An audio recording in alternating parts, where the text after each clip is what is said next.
Time now to talk about books, and with so much excitement brewing about the eclipse next week, today's book is all about the celestial phenomenon. Some reviews even call this book a timely tale of science and suspense. So joining me now is Gwen Reyes from freshfiction.com. And Gwen, we're talking about the American eclipse. American eclipse, yes. Why is this such a big deal? So the eclipse coming up on Monday, it's the first time we've had an eclipse cross over America in 99 years. Really? Yes, which is really exciting. That's why nobody can stop talking about it. Okay, because it's kind of, you know, kind of a big deal. Century. Yeah, you know, and it's going to be probably the last time we're going to get to see it in our lifetime. So that's very bleak and elitist. But this book by David Barron, The American Eclipse, takes place in 1878, and it is about the race for scientists to go to the Rockies, to the Rocky Mountains, and see the eclipse and document it for the first time. So we've got a scientist who is also called a planet hunter. He had this whole theory that there was another planet behind the sun that was going to be revealed. Yes, wackadoo people. Lots of interesting science that has since been dispelled, right? Completely dispelled. And then we have a young woman, Maria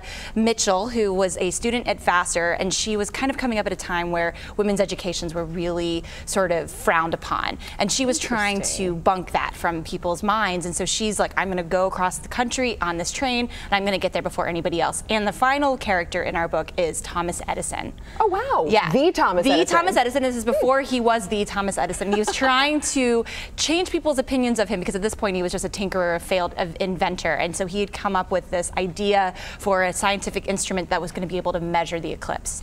It's so interesting because we have so much technology now, like all these the instruments that we use to track all this stuff. And you're talking about the race, and I'm thinking, well, why didn't they know already? Exactly. But it's a different time. And it's because of them and because of what they've done that we now have all this science and been able to debunk some of it and to keep some of the other items. And what was really great about this is it's a completely true story. And this book, The American Eclipse, is just a very beautifully written nonfiction story about these three people. You know, the thing is, though, Gwen, we are talking about science, so I'm wondering, for folks who really don't know a lot about the stars and the sun and the planets and whatnot, is this going to go way over their head? You know what is funny? Appreciate this? I think that they'll definitely appreciate it because there's so much drama in it and there's so much like intrigue, and it's like this, they have train robberies, they have all these different people kind of getting in the way of these three very, very determined, spirited people as they're going on this journey. So I think that if you don't like science, it's going to be okay. If you're just interested in a little bit of history, you're going to really love it. All right, and have a few more days before that eclipse happens to check out the book. Gwen, thank you so much for the review. Appreciate it. So coming up next.